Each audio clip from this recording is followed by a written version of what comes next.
시편 118편은 하나님을 믿는 자의 놀라운 신앙 고백입니다. 어떻게 보면 간증이라고 할 수 있는데요. 시편 기자는 하나님을 믿는 사람은 어떻게 사는가를 말씀하고 있는데, 바로 주님이 내 편이라고 고백하는 사람이라는 것입니다. 6절과 7절을 보면 주님은 내 편이심으로 나는 두렵지 않다. 사람이 나에게 무슨 해를 끼칠 수 있으랴. 주님께서 내 편이 되셔서 나를 도와주시니 나를 미워하는 사람이 망하는 것을 내가 볼 것이다. 그러니까 시편 기자가 하는 말은 주님이 내 편이시니 나는 어떤 사람도 두렵지 않다라고 말하는 것입니다. 우리가 하나님을 믿는 사람이라면, 또 우리가 정말로 하나님을 진짜 믿는다면 우리도 그런 믿음으로 하나님을 믿을 수 있어야 합니다. 시편 기자는 먼저 1절부터 4절까지 여호와의 인자하심이 영원하다 할지로다라는 고백을 반복해서 고백하고 있습니다. 여러분, 하나님의 인자하심이 영원하다라는 이 고백을 네 번이나 연속해서 반복하고 있다는 것은 그가 단순히 하나님의 인자하심을 머리로 알고 있다는 뜻이 아니고 하나님의 인자하심을 경험했다라는 뜻입니다. 시편 기자는 정말로 심각한 고난 속에 거의 죽을 지경이 되었을 때에 하나님의 구원하심을 체험합니다. 5절을 보면 내가 고난 받을 때에 부르짖었더니 주님께서 나에게 응답하여 주시고 주님께서 나를 넓은 곳에 세우셨도다. 고난 중에 부르짖을 때에 하나님께서 구원하시고 넓은 곳에 세워 주셨다. 어느 정도로 고난이 심각했는지 10절부터 12절에 보면 우리가 좀 이해할 수 있어요. 짤막짤막하게 그 고난에 대한 부분만 보면 10절을 보면 문 나라가 나를 애워쌌지만, 11절에 그들이 나를 겹겹이 애워쌌으나, 12절에 그들이 나를 벌떼처럼 애워싸고 가시덤불에 붙은 불처럼 나를 삼키려고 하였지만. 그러니까 시편 기자가 처해 있었던 상황을 보면 도무지 살아날 가능성이 전혀 없었다고 생각할 수밖에 없는 그런 상황이었다는 것이죠. 그때 하나님께 기도하니까 하나님께서 구원해 주신 것입니다. 그러니 시편 기자에게 있어서 하나님에 대한 찬양은 이루 말할 수 없는 감격 속에서 드려지는 찬양인 것입니다. 그래서 시편 기자는 본문에서 계속해서 하나님에 대한 감사와 찬양을 반복하고 있는 거예요.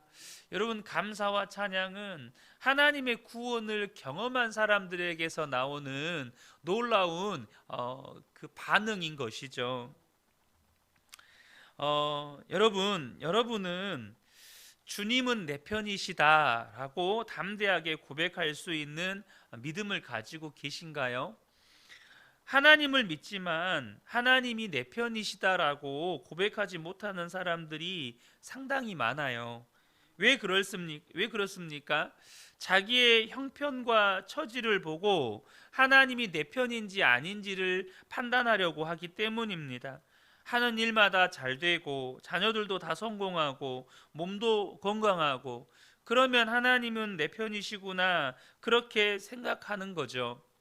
그런데 하는 일마다 잘 안 되고 사업이 어렵고 자녀들도 가정도 심각한 문제가 있고 어려운 일이 한두 가지가 아니고, 그러면 하나님이 내 편이 되어 주시지 않는구나 라고 생각하게 되는 거죠.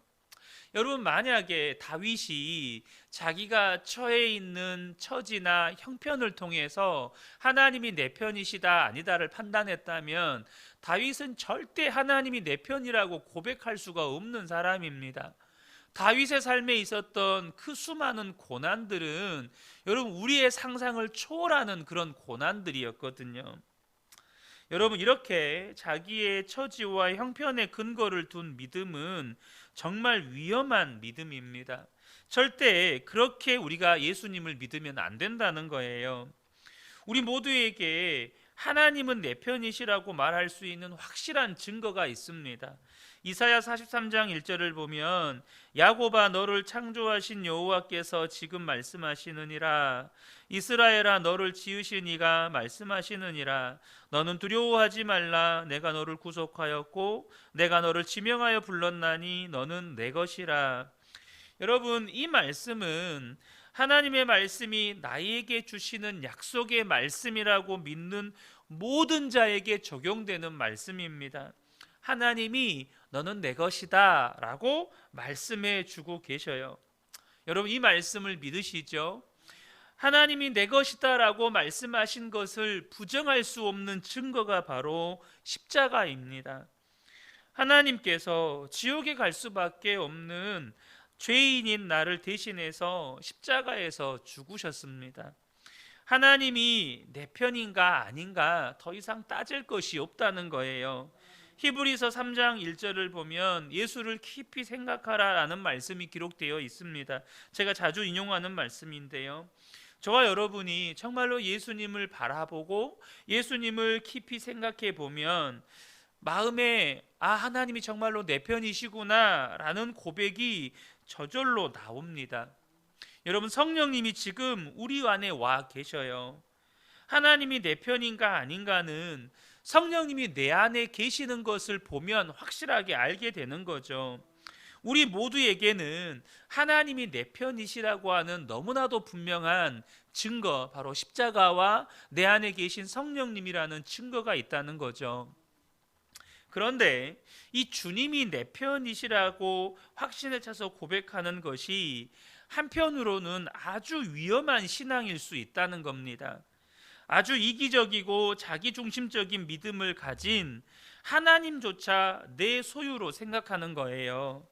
실제로 그런 사람들이 있어요. 하나님은 내 편이시다 말은 그렇게 하는데 하나님마저도 그냥 내 것이라고 생각을 해요. 이게 직접적으로 내 것이다 라고 이렇게 표현을 해서 그렇지 실상 그들의 삶을 보면 정말 하나님을 내 것처럼 하고 살아요. 무슨 말이냐, 여러분, 블레셋과 이스라엘이 싸울 때 이스라엘 군대가 기발한 생각을 합니다. 어떤 생각을 하죠? 바로 여호와의 법궤를 전쟁터로 가지고 가자는 거예요. 하나님의 임재를 상징하는 여호와의 법궤는 성소에 있어야 하는데 그 법궤를 들쳐매고 전쟁터로 나간 거죠. 이유는 하나님이 우리와 함께 계시니까.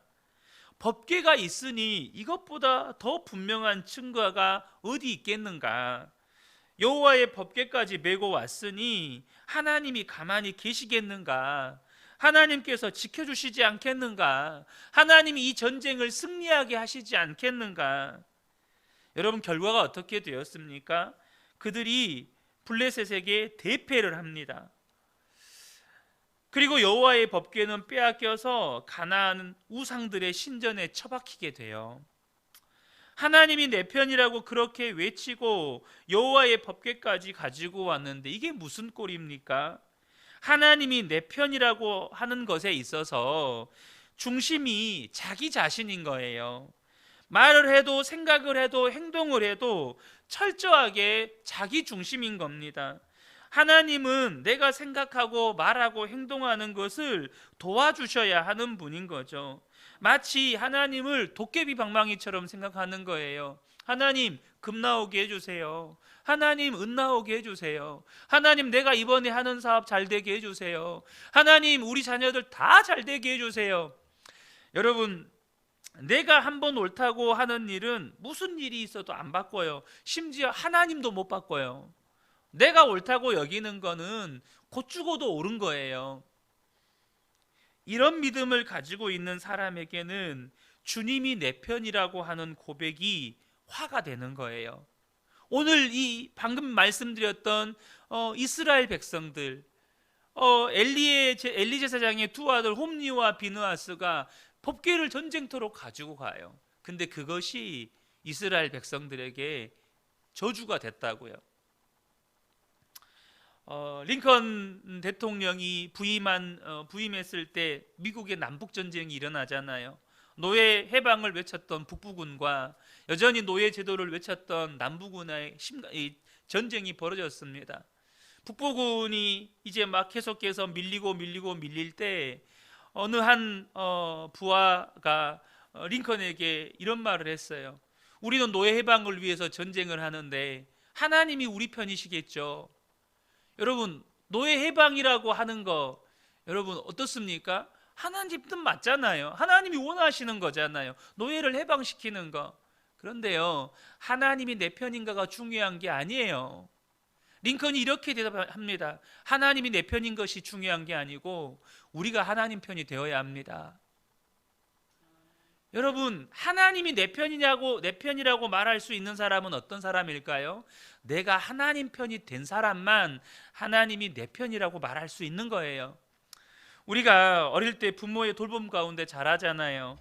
부모는 항상 자식 편입니다.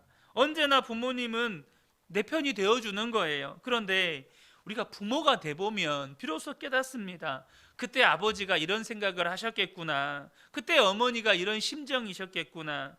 그런데 하나님을 믿는 믿음도 똑같다는 거예요. 끊임없이 나예요, 나. 하나님 도와주세요. 내게로 와주세요. 나와 함께 해주세요. 중심에 내가 있다는 거예요. 그게 바뀌어야 한다는 겁니다. 하나님은 나의 하나님, 하나님은 내 편이시다. 그렇게 고백하려면 나도 주님 편이 되어야 한다는 거예요.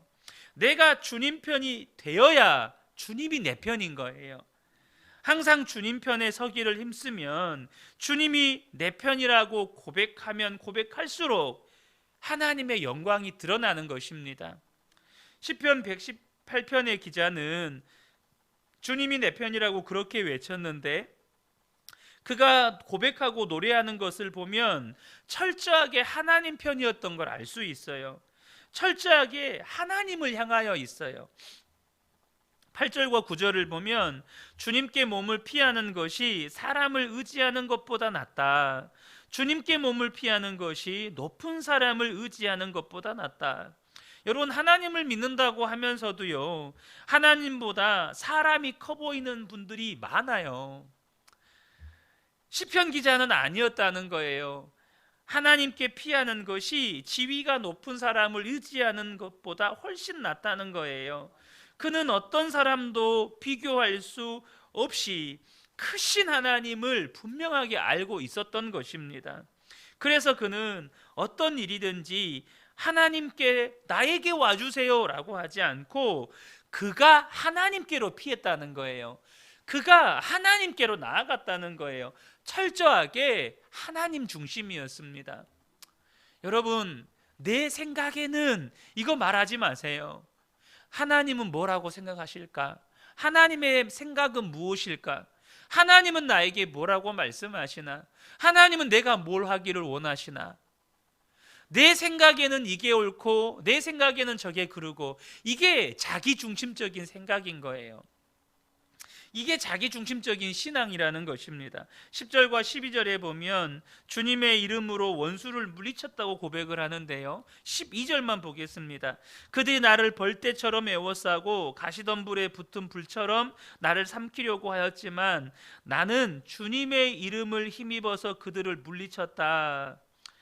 여러분, 대적과 싸울 때, 여러분의 삶에 어떤 어려운 문제가 닥쳐서 여러분의 삶에 위기가 닥쳤을 때 정말로 주님의 이름만 의지할 믿음이 있습니까? 철저하게 하나님 편에 서는 사람, 그래서 하나님도 내 편인 것을 확실히 믿는 사람은 주님의 이름으로 어떤 대적도 싸워 이길 믿음이 생기는 거예요. 이 말씀은 마치 다윗이 소년 목동일 때 거인 골리앗과 싸우던 장면을 연상시킵니다. 그래서 많은 성경학자들 중에 시편 118편이 다윗의 시편일 거라고 해석하시는 분들이 많아요. 사실 시편 118편은 작자 미상이거든요. 누가 썼는지를 성경이 소개하고 있지를 않아요. 여러분, 다윗이 골리앗 앞에서 뭐라고 선포합니까? 사무엘상 17장 45절을 보면 너는 칼과 창과 단창으로 내게 나아오거니와 나는 만군의 여호와의 이름 곧 내가 모욕하는 이스라엘 군대의 하나님의 이름으로 내게 나아가노라. 여러분, 하나님은 내 편이시다라고 고백하는 것이 무엇인지를 보여주는 거예요. 우리는 하나님이 내 편이시다라고 하면서 이 블레셋과 전쟁하기 위해서 나와 있는 사울 왕과 이스라엘 군대처럼 행동해요. 하나님은 내 편이시다 하면서 아무것도 안 해요. 하나님이 다 해주기를 원해요. 근데 다윗은 하나님이 내 편이시다라고 고백하면서 하나님이 뭘 원하시는지를 아는 거예요. 골리앗 앞에 서기를 원한다는 걸 아시는 거예요. 골리앗 앞에 여호와의 이름으로 나아가기를 원하신다는 걸 아는 거예요. 다윗은 어디에 있습니까? 내가 원하는, 정말로 그 골리앗이 무서워서 저기 뒤에 숨어 있는, 내가 안전한 곳, 내가 숨을 수 있는 곳에 있지 않고 하나님이 원하시는 곳에 다윗이 서 있었다는 거예요. 진짜 하나님 편에 서서 하나님이 내 편이라고 고백하는 사람인지 아닌지는 결국에는 영광을 누구에게 돌리는가를 통해서 알게 되는 겁니다. 14절에 보면 주님은 나의 능력, 나의 노래, 나를 구원하여 주시는 분이시다. 이 시편 기자는 자기 힘으로 했다는 말을 하지 않아요. 주님이 나의 능력이고 주님이 나의 노래고 주님이 나를 구원해 주시는 분이에요. 우리가 신앙생활을 하다 보면 그런 분들 보거든요. 한 신앙생활 20년, 30년, 40년 하면 내가 과거에 이렇게 많이 교회를 섬겼다고, 내가 교회에서 이런 사역을 이렇게 감당했었다고, 내가 이런 은사들이 있다고 이렇게 말씀하시는 분들을 종종 봐요. 여러분, 그것이 자기중심적인 신앙인 거예요. 사도 바울의 고백이 뭡니까? 내가 실제로 사도 바울의 사역을 보면 모든 사도들보다 수고했죠. 그건 사실이에요. 그런데 사도 바울이 뭐라고 고백합니까? 내가 한 게 아니고 나와 함께 하신 하나님의 은혜였습니다. 하나님의 은혜가 아니었으면 저는 이거 하나도 할 수 없었습니다. 오직 하나님의 은혜 때문에 감당할 수 있었어요. 그 고백을 오늘 시편 118편으로 바꾸어 보면 주님이 나의 능력이고 주님이 나의 노래고 주님이 나를 구원하여 주시는 분이십니다 라는 이 고백입니다. 자기 힘으로 안 했다는 거죠. 모든 영광은 주님께만 돌리는 겁니다. 그리고 그는 더 이상 이제 죽음에 대한 염려가 없어요. 17절 18절을 보면 내가 죽지 않고 살아서 주님께서 하신 일을 선포하겠다. 주님께서는 엄히 징계하셔도 나를 죽게 버려두지는 않으신다. 이 구절을 잘못 이해하면 죽지 않으려고 발버둥 치는 소원을 말하는 것처럼 보입니다. 하지만 시편 기자의 소원은 하나예요. 뭡니까? 주님께서 하신 일을 증거하겠다는 거예요. 주님께서 하신 일을 증거하는 것이 내게 주신 사명이라면 나는 죽을 일이 없다는 거예요. 하나님이 결코 나를 이 고난 가운데 내버려 두시지 않는다는 거죠. 여러분에게 사명이 있습니까? 현재의 고난 가운데 하나님이 그냥 내버려 두시지 않습니다. 하나님께서 반드시 그 고난을 통해서 여러분에게 주신 사명들을 능히 감당케 하신다는 거죠. 여러분에게 진짜 두려운 건 뭔가요? 죽을 것이 두렵습니까? 주님을 증거하지 못하는 사람일까 봐 두렵습니까? 시편 기자에게 있어서 주님의 일을 증거하는 것 외에는 아무 생각이 없었어요. 철저하게 주님 중심, 철저하게 하나님 중심이었다는 거예요. 내 생의 마지막 한 달이라는 책이 있습니다. 캐리 슉 목사님과 아내이신 크리스 슉 사모님이 함께 목회하면서 죽음을 앞둔 많은 교인들과 시간을 보내는 중에 깨닫게 된 것이 있어서 삶에 기쁨도 없고 감격도 없고 감동도 없고 너무 메마르고 짜증나고 우울한 사람들에게 당신에게 살 날이 한 달밖에 없다고 한번 생각해 보십시오라고 도전하면서 그때 있었던 일들을 책으로 이렇게 기록한 겁니다. 여러분, 자기가요 언제 죽을지 알게 된 사람들이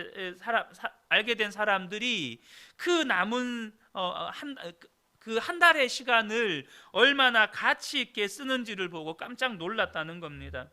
여러분도 한번 상상을 해보세요. 내가 만약 한 달만 살 수 있다면 무엇을 하며 살겠습니까? 이런저런 일 때문에 미뤄뒀던 정말로 중요한 일들을 하게 되겠죠.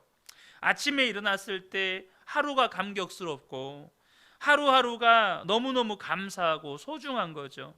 특별한 일, 감동적인 일이 있거나 없거나 상관없이 그냥 하루가 소중한 거죠. 그래서 내가 용서하지 못했던 사람들에게 용서하고, 혹은 내가 용서를 구할 사람에게는 찾아가서 용서를 구하고, 그것이 너무너무 중요한 게 되어버린 거죠. 용서받지도 못하고 용서하지도 못하고 죽는 것은 너무나도 두려운 일이죠. 그리고 더 이상 나 할 것이 없어져요. 이제는 정말로 찾아가지도 또 만나지도 못했던 사람들 만나면서 그 사람들과 더 깊은 관계를 맺고 깊이 사랑하고, 주변에 있는 환경들 하나하나가 너무 소중하고, 하나님 나라를 위해서 전에는 생각지도 못했던 일들을 이제는 뭔가를 시도해보고, 그리고는 하나님 나라가 기다려지는 거죠. 여러분, 우리가 예수 그리스도 안에 사는 가장 놀라운 복이 뭡니까? 죽는 것도 복이 있다는 거예요. 그래서 예수 그리스도 안에 사는 건 나는 죽고 예수로 사는 거예요. 내가 죽어야 복인 거예요. 내가 여전히 살아있잖아요. 여러분, 그것은 지옥인 거예요. 끊임없이 나를 사로잡는 육신의 생각 속에서 내가 져버려서 육신에 끌려다니거든요. 여러분, 진짜 예수를 믿는 건 하나님 중심에 서는 거예요. 그리고 하나님 중심에 선 사람만이 하나님은 내 편이시다, 주님은 내 편이시다 라고 고백할 수 있게 되는 것입니다. 그리고 그 사람을 통해서 하나님의 영광이 나타나는 것입니다. 우리 모든 성도님들이 이제는 주님 편에 서셔서 주님은 내 편이시다 라고 고백할 수 있는 복된 분들 되시기를 예수님의 이름으로 축복합니다. 아멘.